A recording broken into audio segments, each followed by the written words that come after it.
Sharon Tate begged for more time. She was due to give birth to a son in 2 weeks and pleaded, "Please don't kill me. I just want to have my baby." One of Charles Manson's followers then stabbed the actress 16 times, and with a towel dipped in her blood, wrote "pig" on her front door.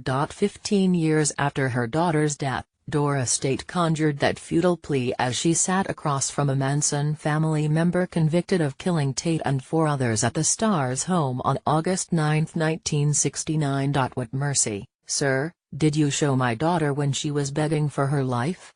Doris Tate asked Charles Tex Watson during his 1984 parole hearing. "When will I come up for parole? Can you tell me that? Will the 7 victims and possibly more walk out of their graves if you get parole?" The moment was powerful not only because of the words Tate chose, but because of what they represented. The first victim impact statement in California. Manson, who died Sunday, will be remembered for many things: his ability to manipulate, his failed musical aspirations, and his capacity for evil. But his legacy will also include an unintended, positive consequence that has benefited countless people in the decades since Tate's death.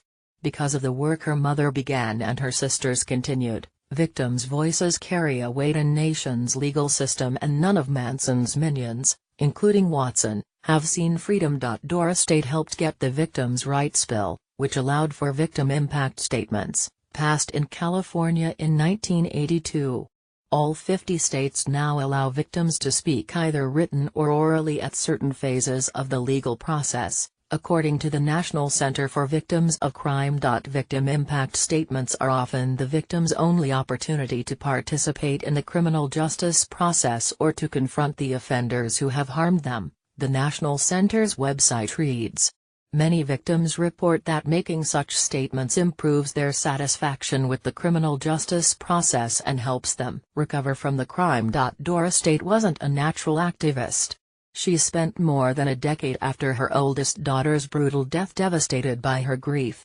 She came forward publicly only after she learned that one of Mason's devotees, Leslie Van Houten, had gathered 900 signatures in support of her obtaining parole. Tate, working with the National Enquirer, which printed coupons for people to sign and mail, made sure that didn't happen. She gathered 350,000 signatures against Houghton's parole. Tate later founded the Coalition on Victims' Equal Rights and worked the rest of her life toward victims' rights. In 1992, before her death that year at 68, President George H.W. Bush honored her as one of his 1,000 points of light. "You can't make sense out of the innocent slaughter of Sharon and the other victims," Tate once said. "The most that I, or any person touched by violence, can hope for is acceptance of the pain. You never forget it, not even with the passage of time. But, if, in my work, I can help transform Sharon's legacy from murder victim to a symbol for victims' rights, I will have accomplished what I set out to do." Sharon Tate was the oldest daughter of Doris and Paul Tate. She was only 6 months old when her beauty first gained her recognition. She was named a Miss Tiny Tot of Texas. Later, when she was a teenager, as the daughter of an Army colonel, she appeared in a bathing suit on the cover of the military publication Stars and Stripes. As an actress, even when she appeared in poorly reviewed films, critics noted how striking she looked. Hollywood embraced her and she counted among her close friends Mia Farrow and Tony Curtis. She met director Roman Polanski while filing The Fearless Vampire Killers, and she wore a white mini dress when she married him on January 20, 1968. Later that year, she became pregnant and the two started looking for a larger home. They found one in 10,050 Cello Drive. Manson knew the address. He had been there before.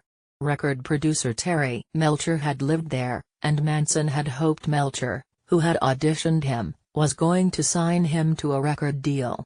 But he didn't.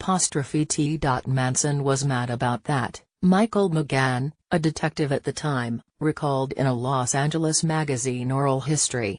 "It's no accident he sent his group to Cello.